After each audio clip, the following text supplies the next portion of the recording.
পৃথিবীর শুরু থেকে শেষ পর্যন্ত এর চেয়ে বড় ফিতনা আসেনি, আসবেও না। দাজ্জালের ফিতনা। সে তার এক চোখ থাকবে, আরেক চোখ এরকম বন্ধ থাকবে, এখানে লেখা থাকবে কাফারা। কোনোভাবেই তাকে দমানো যাবে না, হত্যা করা যাবে না। আল্লাহ নবী ঈসা আলাইহিস সালাম তাকে হত্যা করবেন। তো যে ব্যক্তি সূরা কাহাফ তেলাওয়াত করবে, সূরা কাহাফের প্রথম 10 আয়াত বিশেষ করে মুখস্থ রাখবে, আল্লাহ তাআলা আসিনা মিন ফিতনাতিদ দাজ্জাল, দাজ্জালের ফিতনা থেকে তাকে বাঁচাবেন। তা আমরা দাজ্জালের ফিতনা থেকে বাঁচতে চাই কি চাই না? আমরা যেন সূরা কাহাফের প্রথম 10 আয়াত মুখস্থ করি, সূরা কাহাফ যেন জুমার দিন আমরা তেলাওয়াত করি। So now the question arises, what is the relationship of Suratul Kahf with Dajjal? দাজ্জালের সাথে সূরা কাহাফের রিলেশনটার কারণ কি?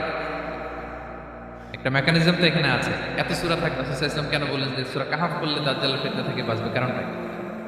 এর কারণ হচ্ছে দাজ্জাল আমাদেরকে যে সমস্ত জিনিস দিয়ে ফিতনায় ফেলবে, ওই ফিতনাগুলোর সলিউশন আল্লাহ তাআলা সূরা কাহাফের ভিতরে রেখে দিয়েছেন।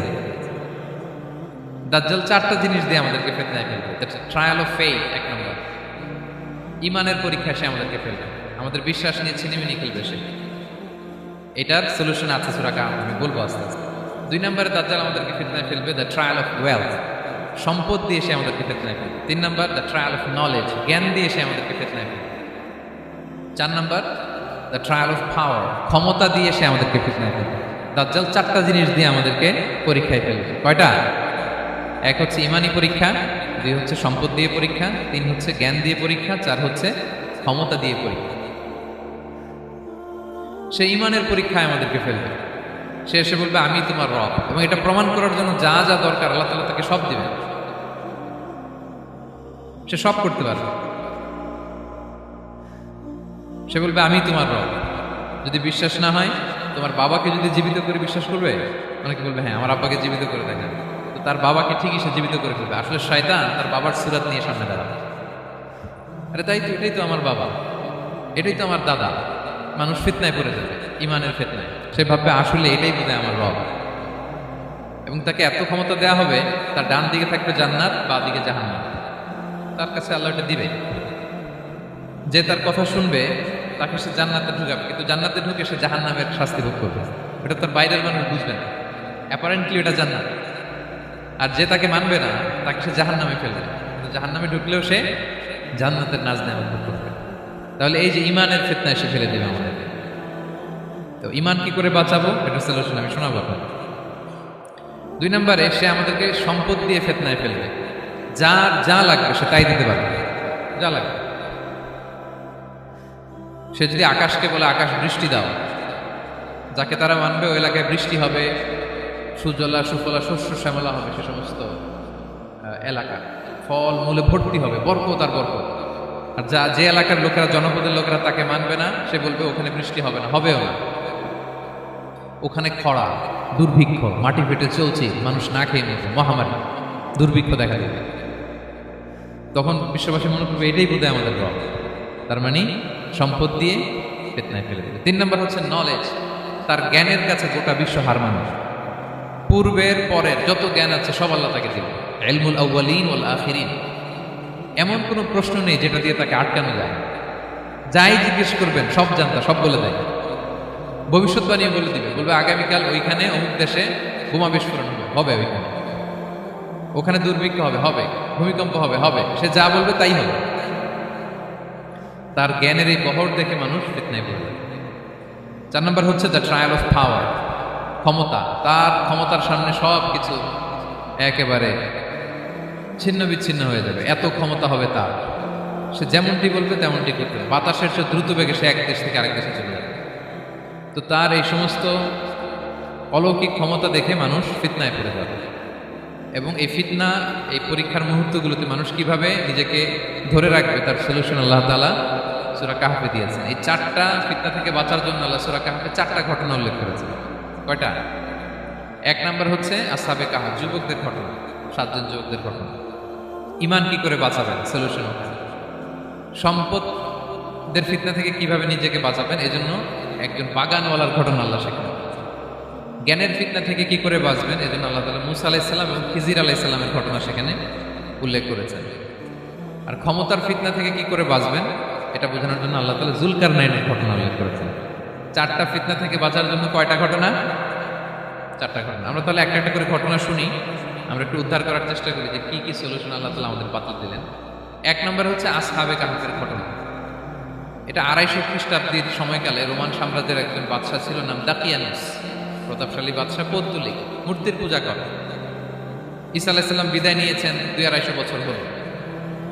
তো সব নবীর ধর্মই কিন্তু ইসলাম, যদিও আমরা নাসারা বলি, ইহুদি বলি, সব নবীদের ধর্মই কি ইসলাম। তো তিনি ছিলেন পৌত্তলিক, মূর্তির পূজা করত। আর তার এলাকায় কেউ যদি ঈসা আলাইহিস সালামের নাম নিত, আখিরাতে বিশ্বাস করতো, আল্লাহ বিশ্বাস করতো, তাদেরকে তারা পাথর মেরে হত্যা করত। এজন্য ভয়ে কেউ ঈসাই ধর্মে ঈমান আনতো না, মানে ইসলামে ঈমান আনতো না। এই রাজার ভয়ে সবাই মূর্তির পূজা করত। কিন্তু 7 জন যুবক ছিল, তারা স্রোতে গা ভাসিয়ে দেয়নি। স্রোতের বিপরীতে তারা ঈমান নিয়ে দাঁড়িয়েছে। তারা ঈসা আলাইহিস সালামের রেখে যাওয়া সত্য ধর্মের উপর ঈমান এনেছে, আখিরাতে তারা বিশ্বাস করত। তো এই 7 জন যুবকের কথা ছড়াতে ছড়াতে রাজা দাকিয়ানুসের কাছে চলে যায়। উনি তো রেগে মেগে আগে ডেকে পাঠালো 7 জন। তাদেরকে জিজ্ঞেস করলো, তোমরা কাকে মানো? বলতেছে এক আল্লাহকে মানি। সাহসী, খুবই সাহসী। বলতেছে তুমি কি জানো তোমরা কার সামনে কথা বলতেছো? আমি তো তোমাদের মৃত্যুদণ্ড দিতে পারি। তারা বলে দেন, কিন্তু আমরা সব বিসর্জন দিলেও ঈমান বিসর্জন দিতে পারবো না। উনি বললেন, তোমরা যুবক মানুষ, রক্ত গরম, আবেগে কথা বলতেছো, 3 দিন সময় দিলাম, যাও ঈসার নাম ভুলে যাও, আখেরাত ভুলে যাও, আল্লাহর নাম ভুলে যাও। 3 দিন পরে তোমাদেরকে আবার ইন্টারভিউ নেবে। ওই দিন যদি একই কথা বলো, পাথর মেরে 7 জনকে দুনিয়া থেকে উড়িয়ে দিবে। তারা চলে গেল। এবার 7 বন্ধু মিলে পরামর্শ করতে লাগলো, কি করতে পারি আমরা, এই গুণে ধরা সমাজকে আমরা কিভাবে বাঁচাবো, এই পৌত্তলিকতার ছোবল থেকে এই ইফসিস নগরীকে বাঁচাবো কি করে। নগরীটার নাম ছিল ইফসিস নগরী। বর্তমানে এটা তুরস্কের ইজমির শহরে অবস্থিত। এখনো জায়গাটা প্রত্নতাত্ত্বিকদের ওই ইয়েতে এটা সংরক্ষিত, এখনো টুরিস্টরা যায়। তো তারা বললো, আমরা ঈমান বিসর্জন দেব না, যদি আমরা ওদের কথা মেনে নিই আমরা তো মুশরিক হয়ে গেলাম। চলো আমরা এক কাজ করি, আমরা এলাকা ছেড়ে দিই। এই 7 যুবক আল্লাহর উপর ভরসা করে তারা বাড়ি ঘর আত্মীয় স্বজন সব ছেড়ে দিয়ে, লোকালয় ছেড়ে দূরে একটা পাহাড়ের ভেতরে আশ্রয় নেয়। পাহাড়ের ভেতরে একটা গুহা ছিল, এই গুহাকেই আরবিতে বলে আল কাহাফ। কি বলে? এই সূরার নাম কি? সূরাতুল কাহাফ। তো তাদের সাথে সাথে একটা কুকুরও যাচ্ছে। তারা বারবার তাড়িয়ে দেওয়ার চেষ্টা করতেছিল কুকুরটাকে, যাতে না যায়, কিন্তু কুকুর শুধু কান্না করে তার সাথে যাওয়ার জন্য, ঘেউ ঘেউ করতেছে। এই কুকুরটাকেও সাথে নিল। ভালো মানুষদের সাথে থাকলে কি হয় দেখেন, এই কুকুরের কথা, যেহেতু 7 জন ইমানদারের সাথে একটা কুকুর ছিল, এই কুকুরের কথা আল্লাহ সূরাতুল কাহাফে উল্লেখ করে দিয়েছে। ওয়া কালবুহুম বাসিতুন যিরাআইহি বিল ওয়াসি। তো তারা ভিতরে গেল, যে প্রচন্ড ক্লান্ত, তারা ঘুমিয়ে পড়ল। কি করলো? এই এক ঘুমে আল্লাহ 309 বছর কাটাই দেবে। কয়শোটা বছর? 9 বছর। ঘুম, সব ঘুম, প্রচন্ড ঘুম, ঘুম যেন আর কাটে না। 309 বছর পরে এরা জাগে। এখন খুব ক্ষুধা, ঘুমে আর মোর ভাঙতেছে। আর একজন জিজ্ঞেস করতেছে, কি লম্বা সময় ঘুম দিলাম কোথায় আমরা? একজন বলতেছে, হ্যাঁ মানে সারাদিনই ঘুমাইছে। আরেকজন বলতেছে, না না সারাদিন না, দিনের কিছু অংশ হয়তো ঘুমাইছে। আসলে কয় বছর ঘুমাইছে? 309 বছর। তো এদিকে সভ্যতার তো চেঞ্জ। এখানে ওই দাকিয়ানুস মরে, এর ছেলে মরে, এর নাতি মরে, পুতি মরে, এখন 6ষ্ঠ নম্বর রাজা আসছে। প্রজন্মের পর প্রজন্ম তো শেষ। 309 বছর, কমপক্ষে 4-5টা জেনারেশন চেঞ্জ হবে। তো জেনারেশন চেঞ্জ হয়ে, এলাকা চেঞ্জ হয়ে, তারা যে স্বপ্ন দেখেছিল এই ইফসিস নগরীতে কালিমার পতাকা উঠবে, তাদের স্বপ্ন আল্লাহ বাস্তবায়ন করেছে। 309 বছরের ব্যবধানে এই এলাকার সবাই মুসলিম হয়ে গেছে।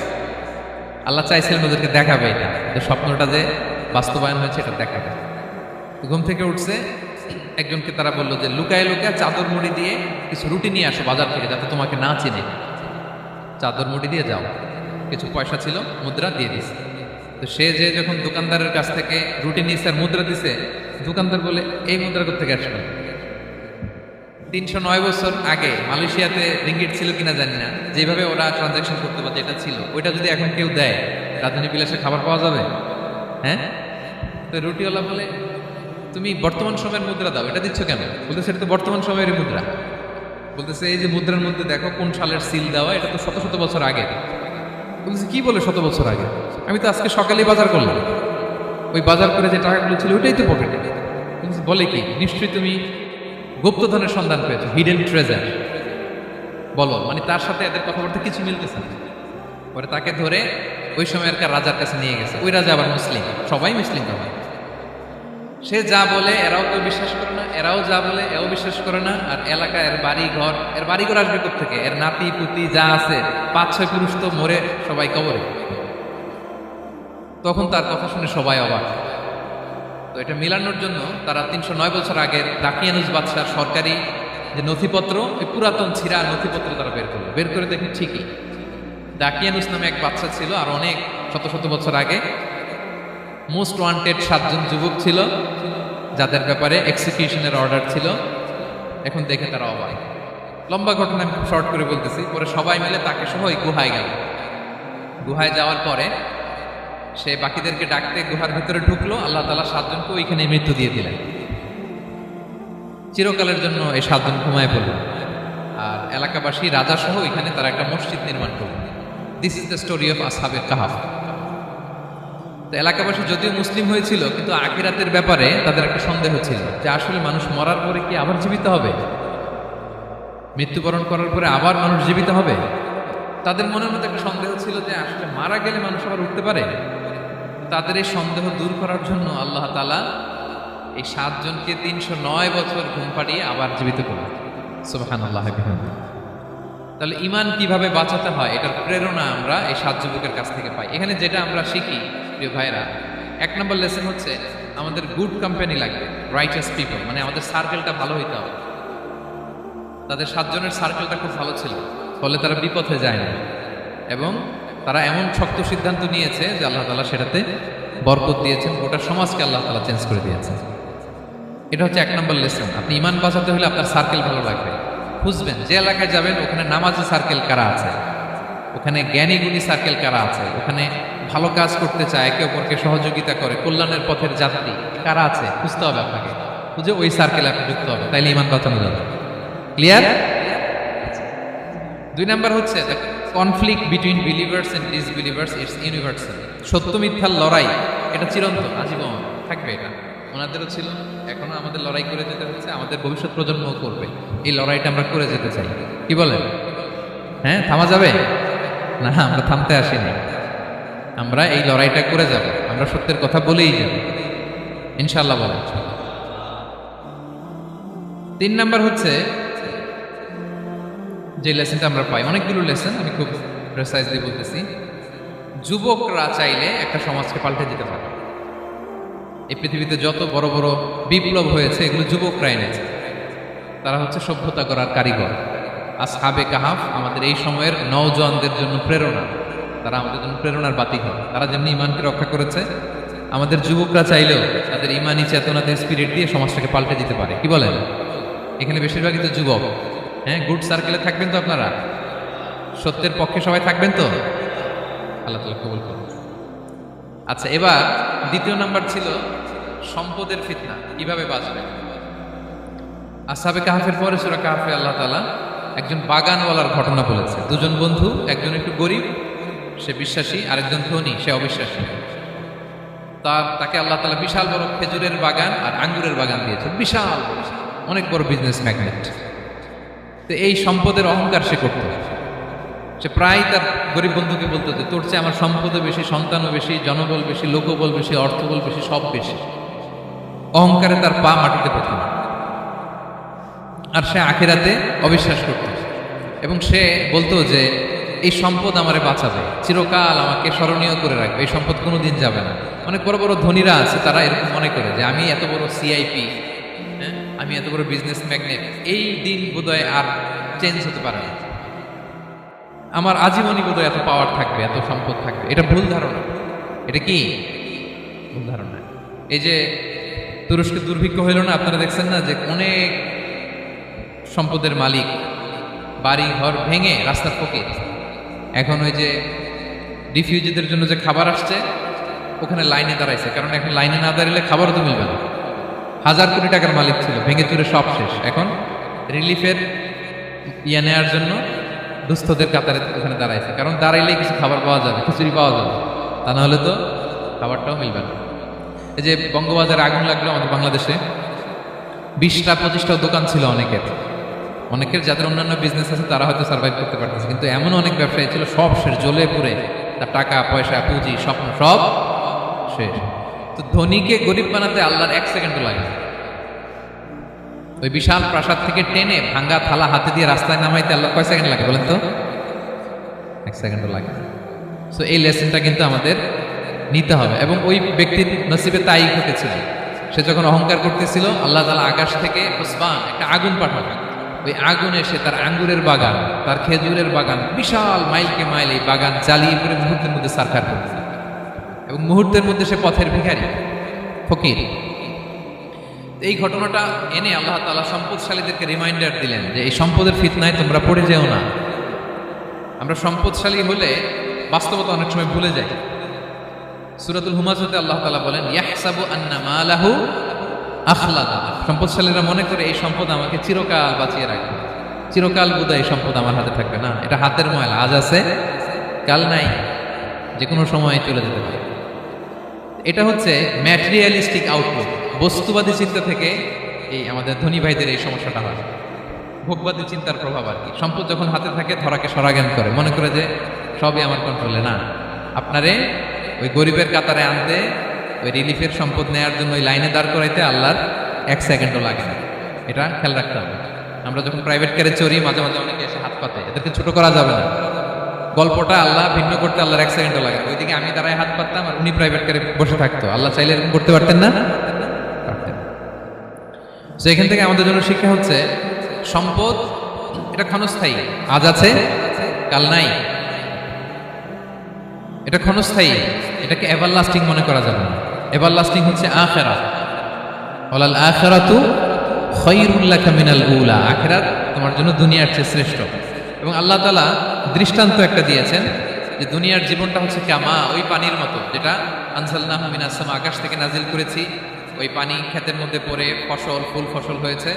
এরপরে যখন ফসল কাটা হয়, ওই ক্ষেত খামার এগুলো তৃণলতা হয়ে যায়, ভুসির মতো হয়ে যায়। তখন বাতাসের ঝাপটায় একবার এদিকে যায়, একবার ওদিকে যায়। অনেক লম্বা উপমা, আমি সংক্ষেপে বললাম।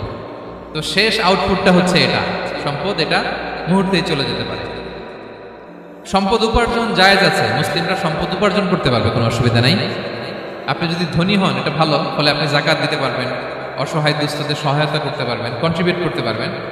আপনি সম্পদ হাতের মুঠোয় নেবেন, কন্ট্রোল করবেন, কিন্তু এই দিকে স্থান দিবেন না। দ্যাটস ইট, তাহলেই হবে। আমরা সম্পদ কি করতে পারবো? উপার্জন করতে পারবো, কিন্তু হৃদয়ে স্থান দিতে পারবো না। হৃদয়ে স্থান থাকবে আখিরাতে। এই মাইন্ডসেট যদি আপনি গড়ে তোলেন, তাহলে সম্পদের ফিতনা আপনি কখনো করবেন না। এই পয়েন্টটা কি ক্লিয়ার সবার? ক্লিয়ার। 3 নাম্বার ফিতনা ছিল কিসের ফিতনা দেখি কে বলতে পারে? প্রথমটা হচ্ছে বিশ্বাস বা ইমানের ফিতনা, 2 নম্বর হচ্ছে সম্পদের ফিতনা, 3 নাম্বার জ্ঞানের ফিতনা। জ্ঞানেরও কিন্তু এলেমেরও একটা গরম আছে। যার এলম আছে তার মধ্যে এই সমস্যাটা কাজ করে। সেটার জন্য আল্লাহ তাআলা মুসা আলাইহিস সালাম, খিজির আলাইহিস সালামের ঘটনা বললেন। আমি খুব সংক্ষেপে বলবো, সময় কম। মুসা আলাইহিস সালাম হচ্ছে বনি ইসরায়েলের নবী, আর খিজির আলাইহিস সালাম কেউ বলেছেন নবী, কেউ বলেছেন আল্লাহর ওয়ালি। আসলে আরবিতে ওনার নাম খদির, আমরা বাংলায় বলি খিজির। খদির মানে সবুজ। উনি যে কোনো জায়গায় বসলে ওখানে মরা গাছ, লতা পাতা এগুলো সবুজ হয়ে যেত। অনুর্বর এলাকার উপর দিয়ে হেঁটে গেলে ওটা উর্বর হয়ে যেত। তো মুসা আলাইহিস সালাম একবার ওয়াজ করতেছেন এভাবে বনি ইসরায়েলের সামনে, খুতবা দিচ্ছেন। হঠাৎ এক লোক দাঁড়ায় বলে, ইয়া নবী আল্লাহ, মান আ'লামু ফিল আরদ, বর্তমান পৃথিবীতে সবচেয়ে জ্ঞানী কে? মুসা আলাইহিস সালাম বলেন, ফাকালা আনা, আমি। কি বললেন? উনি আসলে ভুল কিছু বলেন নাই, কারণ প্রত্যেক জামানার নবীকেই আল্লাহ তাআলা সবচেয়ে বেশি জ্ঞান দিয়ে পাঠান, কারণ তার কাছে ওহীর জ্ঞান আসে, অদৃশ্যের খবর আসে, ইলমুল গায়ব আসে। কিন্তু এই উত্তরটা আল্লাহ তাআলার পছন্দ হয়নি। আল্লাহ তাআলা চাচ্ছিলেন মুসা যদি বলতো আল্লাহ তাআলাই জানে কি জ্ঞানী, বা আল্লাহই সবচেয়ে জ্ঞানী, এরকম হলে ভালো হতো। কিন্তু মুসা আলাইহিস সালাম কি বলছে? আমি। এখন প্রশ্ন করলো সবচেয়ে বড় জ্ঞানী কে? উনি কি বললেন? আমি। এই যে আমি এটাতে ঝামেলা আছে। আমি বড়, আমি জানি, আমি সব, দিস ইজ প্রবলেমেটিক। আল্লাহ এটা পছন্দ করলেন না। আল্লাহ তাআলা মুসা আলাইহিস সালামকে বললেন, মুসা তুমি যে বলছো তুমি জ্ঞানী, না তুমি জ্ঞানী না, তোমার চেয়ে বড় জ্ঞানী আছে। মুসা আলাইহিস সালাম বললেন, তাই নাকি? আমার চেয়ে বড় জ্ঞানী কে? তো আল্লাহ তাআলা বললেন, ইযহাব ইলা মাজমাইল বাহরাইন, 2 সাগর বা 2 নদীর মিলনস্থলে যাও, ওখানে আমার এক বান্দা আছে তোমার চেয়েও জ্ঞানী। মুসা আলাইহিস সালাম বললেন, তাই নাকি? তো আল্লাহ আমি কিভাবে চিনি উনি কোথায় থাকে, কিভাবে বুঝবো? আল্লাহ বললেন, একটা বড় মাছ নাও, এটাকে ফ্রাই করো, এটাকে ফ্রাই করে একটা ঝুড়ির ভেতরে নাও, যেখানে এই মাছটা সাগরে ঢুকে যাবে ওখানে আমার বান্দাকে পাবে। তো উনি ওনার সহযোগী ইউশা ইবনে নুনকে নিয়ে হাঁটতে লাগলেন। হাঁটতে হাঁটতে এক জায়গায় ক্লান্ত হয়ে পাথরের পাশে বিশ্রাম নিলেন। ওই পাথর থেকে আবার এক ধরনের পানি বের হয়, এই পানিটারে বলে আবে হায়াতের পানি, মা উল হায়াত, জীবন নদীর পানি। এই পানি কোনো মৃত প্রাণী বা বস্তুর গায়ে লাগলে ওটা জীবিত হয়ে যায়। তো ওনারা পাথরে হেলান দিয়ে বিশ্রাম নিচ্ছিলেন, ওই পানি ফ্রাই করা মাছের গায়ে লাগার সাথে সাথে মাছ জীবিত হয়ে ঝুড়ি থেকে বের হয়ে সাগরে ঢুকে গেছে। ওনারা আর খেয়াল করেন না। এরপর আবার হাঁটতে লাগলেন। হাঁটতে হাঁটতে যখন ক্লান্ত শ্রান্ত তখন বলে, এই ইউশা, আমাদের ওই মাছ ফ্রাই মাছটা দাও, এখন খাই। ঝুড়ি খুলে দেখে মাছ নাই। মাছ গেল কোথায়? তখন ইউশা বললো, হয়তো আমরা যে পাথরের ওখানে বিশ্রাম নিয়েছিলাম ওখানে আমরা মিসলাম, এখানে হারাই ফেলছি। চলো চলো, আরে ওদিকে তো যাইতে হবে আমাদের। উনি গেলেন, যে দেখে মাছ যে জীবিত হয়ে বালুর দিকে নাড়াচাড়া করতে করতে সাগরে ঢুকে গেছে, ওখানে দাগ আছে। মুসা আলাইহিস সালাম ঢুকলেন সুরঙ্গ, ঢুকে দেখে চাদর গায়ে দিয়ে এক লোক শুয়ে আছে। সালাম দিলেন, আসসালামু আলাইকুম। ওই লোক চাদর আর সরায় না, ভিতর থেকে বলতেছে ওয়ালাইকুম আসসালাম। তো চাদরের ভিতর থেকে উনি বলে, মান আন, তুমি কে? মুসা আলাইহিস সালাম বললেন, আনা মুসা, আমি মুসা। উনি বলেন, মুসা বনি ইসরাইল, বনি ইসরাইলের মুসা? বলেন হ্যাঁ। কেন এসেছো? এবার চাদর খুললেন। বলতেছে, আপনার কাছ থেকে কিছু শিখতে আসছি। আল্লাহ বলছে আপনি নাকি সবচেয়ে বড় জ্ঞানী। আমি ভুল করে বলে ফেলছিলাম আমি। আল্লাহ বলছেন যে আপনি নাকি জ্ঞানী। বলতেছে না, তুমি আমার জ্ঞান নিতে পারবে না, ওই ধৈর্য শক্তি তোমার নাই। মুসা আলাইহিস সালাম বললেন যে আপনি যে কোনো শর্তে আমাকে একটু রাখেন কয়েকদিন, আপনার সাথে আমি রাজি। বললেন না, তুমি পারবে না। মুসা আলাইহিস সালাম জোর করতে লাগলেন। অবশেষে খিদির আলাইহিস সালাম রাজি হলেন। বললেন, শর্ত হচ্ছে আমি যাই করি আর না করি আমাকে কোনো প্রশ্ন করা যাবে না। মুসা আলাইহিস সালাম বললেন ওকে। সফর শুরু হলো। সামনে নদী, এক লোক তাদের নৌকা দিয়ে নদী পার করাই দিল। নদী পারাপারের পর খিজির আলাইহিস সালাম লাঠি দিয়ে নৌকার তলাটা ছিদ্র করে দিলেন। মুসা আলাইহিস সালাম বললেন, ইন্নালিল্লাহ, এটা আপনি কি করলেন? ওরা আমাদেরকে নদী পার করে দিল, আর যে ভাড়াটা আসছিল এটাও নিল না, আমাদেরকে সম্মান দেখলো, আপনি নৌকা ছিদ্র করে দিলেন। খিজির আলাইহিস সালাম বলছে, এই যে আমি বলছিলাম না তুমি ধৈর্য ধারণ করতে পারবো না, যাও তোমার রাস্তায়, তুমি আমার রাস্তায়। মুসা আলাইহিস সালাম আবার ক্ষমা চাচ্ছেন যে আপনি আমার ক্ষমা করেন, আমি তো ভুলে গেছি। আর প্রশ্ন করলেন, চলতে লাগলেন। হঠাৎ বাচ্চারা খেলতেছে, এক বাচ্চাকে ধরে হত্যা করলেন খিজির আলাইহিস সালাম। এবার তো মুসা আলাইহিস সালাম রেগে গেছে, আপনি করলেনটা কি? নিষ্পাপ ফুলের মতো শিশুকে হত্যা করলেন। খিজির আলাইহিস সালাম বলে, এই যে আমি জানতাম যে তুমি ধৈর্য ধারণ করতে পারবে না, তোমার রাস্তা এক, আমার রাস্তা এক, যাও। এবার মুসা আলাইহিস সালাম করজোর করতেছে যে this is the last chance, একটা ফাইনাল চান্স দেন, সুযোগ দেন, আর আমি প্রশ্ন করবো, এটাই লাস্ট। বললেন ওকে, ঠিক আছে। হাঁটতে হাঁটতে এক ইহুদি বসতির সামনে যে হাজির, দুজনই খুব ক্ষুধার্ত, খাবার চাইলো, এরা আবার কৃপণ, খাবার দিল না। তো খিজির আলাইহিস সালাম বললেন, ঠিক আছে, খাবার যেতে দিচ্ছেন, আমরা চলে যাই। যাওয়ার পথে দেখতেছে এই এলাকার একটা দেয়াল ভেঙে পড়ে যাবে। উনি বলেন, মুসা চলো এটা ঠিক করে দেই। দুইজন মিলে প্রচন্ড ক্ষুধায় এটা সেটা এনে দেয়ালটা তৈরি করতেছে। মুসা আলাইহিস সালাম তো এমনিই রাগী, পেটে আবার ক্ষুধা, আবার বলছে কিছু বলাও যাবে না। তিনি এবার আর প্রশ্ন করেন, বলতেছে ওরা এত কিপটামি করলো আর আপনি এটা করে দিলেন, আপনি তো চাইলে এটা টাকা নিতে পারতেন, পারিশ্রমিক নিতে পারতেন চাইলে। এই কথা বলার পর খিজির আলাইহিস সালাম বলেন, হাযা ফিরাকু বাইনি ওয়া বাইনি, এখানেই তোমার আর আমার সেপারেশন, আর সামনে আগানো যাবে না, তোমার কোনো ধৈর্যই নেই। তো এতটুকু তোমাকে আমি বলি যে আমি একটাও আল্লাহর আদেশ ছাড়া করিনি, আল্লাহর আদেশে আমি করেছি। কি? এক নম্বর হচ্ছে ওই যে আমাদের ভাড়া নিতে চাইলো না, আমাদেরকে পার করে দিল, নৌকাটা ছিদ্র করেছি কারণ এই এলাকায় একজন জালিম বাদশাহ আছে, সে নৌকা পেলেই গরিব মাঝিদের নৌকা সিজ করে নিয়ে যায়। তো এটাকে যখন তলায় ছিদ্র করে দিছি, রাজার লোকেরা এসে দেখবে যে তলা ছিদ্র, পানি ঢুকতেছে, এটা আর নিবে না, ওরা পরে সামনে এটা রিপেয়ার করে চালাইতে পারবে। মুসা আলাইহিস সালাম বলে, সুবহানাল্লাহ, তাই তো, এটা তো আমি বুঝতে পারি নাই। আর ওই ছোট শিশুটাকে হত্যা করছি, ও অনেক বড় জালিম হবে এলাকায়, তার ফিতনায় এলাকাবাসী তটস্থ থাকবে, সে তার মা বাবাকেও জাহান্নামে নেবে। এজন্য আল্লাহ তাআলা আদেশ দিয়েছেন আমাকে, আল্লাহর আদেশে আমি তাকে হত্যা করেছি। মুসা আলাইহিস সালাম বললেন, তাই তো, এটা তো অনেক ভালো কাজ করছেন। তাইলে বলতেছে, তাহলে ওইটা বলে, খাবারও দিল না, এত কৃপণ, এদের দেয়াল কেন ঠিক করতে গেলেন আপনি? তখন তিনি বললেন যে আসলে এটা একটা ইয়াতিমদের ঘর ছিল, দুইটা ইয়াতিম শিশু, তাদের বাবা মা খুব ভালো ছিল, আর এই দেয়ালের নিচে আছে গুপ্তধন, এই দেয়ালটা পড়ে যাবে, এই গুপ্তধন তারা ছোট মানুষ নিতে পারবে না, এলাকাবাসী তাদেরকে বঞ্চিত করে নিয়ে যাবে। আমি দেয়াল গড়ে দিলাম যাতে করে তারা যখন প্রাপ্তবয়স্ক হয় নিজেদের সম্পদ নিজেরা বুঝে নিতে পারে। সুবহানাল্লাহ বিহামদিহি। মুসা আলাইহিস সালাম বলে, তাই তো, এগুলো তো আমি বুঝতে পারি নাই। তো এই ছিল খুব সংক্ষিপ্ত পরিসরে মুসা আলাইহিস সালাম খিজির আলাইহিস সালামের ঘটনা। তো রাসূল সাল্লাল্লাহু আলাইহি ওয়াসাল্লাম বুখারীতে একটা চমৎকার কথা বলেছেন। তিনি বলেছিলেন ওয়াদিদনা আন্না মুসা সাবার হাত্তা ইউকাসা আলাইনা মিন আমরিহি। রাসূল সাল্লাল্লাহু আলাইহি ওয়াসাল্লাম বলেছিলেন ইস আমার ভাই মুসা যদি আরেকটু ধৈর্য ধরতো তাহলে আরো কিছু অজানা তথ্য আমরা জানতে পারতাম। এখান থেকে এই ঘটনা থেকে আমরা কি শিখলাম? প্রথম যেটা আমরা শিখলাম, জ্ঞান নিয়ে বড়াই করতে নেই, ঠিক কিনা? জানার কোনো শেষ নেই, জাননেওয়ালার উপরও জাননেওয়ালা আছে, জ্ঞানীর উপর জ্ঞানী আছে। আপনি কিছু জেনেই মনে করবেন না আমি সব জানি। আপনার চাইতেও বেশি জ্ঞানী অনেকে আছে।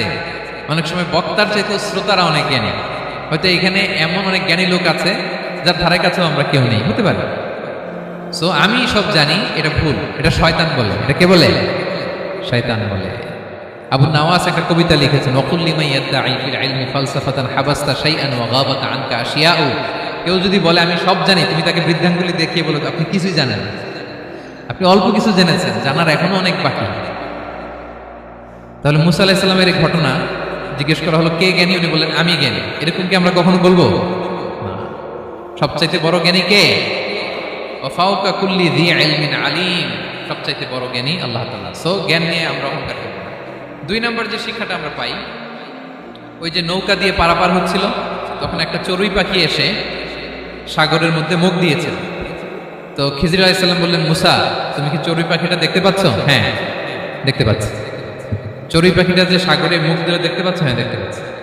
তখন খিজির আলাইহিস সালাম বললেন চড়ুই পাখিটা সাগরে মুখ দিয়ে পানি খাওয়ার পরে চড়ুই পাখির ঠোঁটে বা চঞ্চুতে যতটুকু পানি লেগে আছে, এই পানিটা হচ্ছে তোমার আমার এবং মহাবিশ্বের আমাদের সকলের জ্ঞান। আর এই মহাসাগরের সকল পানি হচ্ছে আল্লাহ তাআলার জ্ঞান। আল্লাহ তাআলা বলেছেন ওমা উতিতু মিনাল ইলমি ইল্লা কালিলা। আমি তোমাদেরকে একেবারে অল্প জ্ঞান দিয়েছি, একেবারে অল্প। এই রহস্যে ঘেরা এই মহাবিশ্বের অনেক কিছু আমাদের অজানা। প্রিয় ভাইরা, আমরা অনেক কিছু জানি না, আমাদের এই লিমিটেড নলেজে এগুলো ধরে না, তারপর আমরা জ্ঞানের বড়াই করি। আপনারা উপমাটা বুঝতে পারছেন? একটা নৌকা থেকে চড়ুই পাখি ঠোঁট দিয়ে পানি খাচ্ছে, পানি খাওয়ার পরে স্বভাবতই চড়ুই পাখির ঠোঁটে একটু পানি তো লাগবে। খিজির বললেন যে এই পানিটা হচ্ছে তোমার আমার পৃথিবীর সবার জ্ঞান, আর এই সাগরের বাকি পানিগুলো কার জ্ঞান? এবার বুঝতে পারছেন আল্লাহ তাআলার জ্ঞানের পরিধি। আমরা জ্ঞান নিয়ে যেন কখনো কি না করি, বড়াই না করি। জ্ঞান 2 ধরনের, একটা বাহ্যিক জ্ঞান, একটা অন্তর্নিহিত জ্ঞান। External knowledge, internal knowledge. আমরা যখন কোরআন হাদিস পড়ি আমাদের বাহ্যিক জ্ঞান অর্জন হয়। কোরআন হাদিস পড়লেই আপনি জ্ঞানী হয়ে যান। এটা কোরআন হাদিস পড়তে হয়, এটা ডাইজেস্ট করতে হয়, এটার উপর আমল করতে হয়। এই জ্ঞান অর্জন শেষে এরপরে আল্লাহর প্রিয় বান্দাদেরকে আল্লাহ অন্তরে ইলমের নূর দেন, ইলহাম দেন। That is the knowledge, that is the pure knowledge. আপনি হাফেজে কোরআন হয়ে ভাবেন না আপনি সব জানেন, আপনি বুখারী মুখস্থ করে ভাবেন না সব জানেন। এই সব জ্ঞান অর্জন করার পরে ইলমের নূর হাসিল হয়, সেটা আল্লাহ সবারে দেয়। সো এই অন্তর্নিহিত জ্ঞান, দূরদৃষ্টি, farsightedness, that is the pure knowledge. এটার জন্য বছরের পর বছর, যুগের পর যুগ সাধনা করতে হয়। সেটার জন্য এই জ্ঞান অর্জনের জন্য 3টা জিনিস করতে হয় ইলমের নূর অর্জনের জন্য। কয়টা? 1 হচ্ছে বিনয়, 2 হচ্ছে সফর, 3 হচ্ছে সবর। আবার বলি, 1 হচ্ছে বিনয়, 2 হচ্ছে সফর, 3 হচ্ছে সবর। আল্লাহ তাআলা আল্লাহর নবীকে তাওরাত দেওয়ার পরেও আরো ট্রেনিং সেশন করাইছেন খিজির আলাইহিস সালামের কাছে। যাও ওনার কাছে গেলে তুমি ছোট হবা, নত হবা। জ্ঞান যদি আমি নিতে চাই আমাকে ছোট হইতে হবে। ধরেন একটা গ্লাস থেকে একটা খালি গ্লাসে পানি ঢালবে, তো যেটাতে নেওয়া হবে এটা উপরে থাকলে হবে? যেই গ্লাসটার মধ্যে পানি আছে এটা উপরে থাকবে, ওইটা ব্ল্যাঙ্ক গ্লাসের মধ্যে পড়বে। আপনি নলেজ ইলম নিতে চাইলে আপনাকে নিচে থাকতে হবে, উনি উপরে থাকবেন। আপনার শায়েখ আপনাকে দিবে, আপনার উস্তাজ আপনাকে দিবে, আপনার মুর্শিদ আপনাকে দিবে। বুঝতে পেরেছেন? তাহলে আমাদেরকে হাম্বলনেস লাগবে। শিখতে হইলে হাম্বল হইতে হয়, বিনয়ী হইতে হয়। আচ্ছা, 2 নাম্বার সফর করতে হয়। এটাও আল্লাহ মুসা আলাইহিস সালামকে দিয়ে করাইছেন, যাও পিছে পিছে উস্তাদের পিছে পিছে ঘুরো। তো এই জন্য সফর করতে হয়। এখন ঘরে বসে অনেক কিছু জানা গেল, উস্তাদের সান্নিধ্য লাগে, সফর করতে হয়। আমাদের ক্লাসিক আলেমরা হাদিস কালেকশনের জন্য শহরকে শহর সফর করতেন।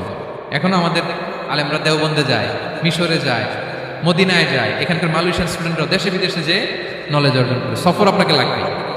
তাহলে বিনয়, সফর, 3 নম্বরে কি? সবর। ধৈর্যশীল হইতে হবে। দেখেন মুসা আলাইহিস সালাম বারবার প্রশ্ন করে ফেলতেছেন, বারবার ওয়াদা ভঙ্গ করতেছেন। এরকম করলে হবে না, ধৈর্য লাগবে।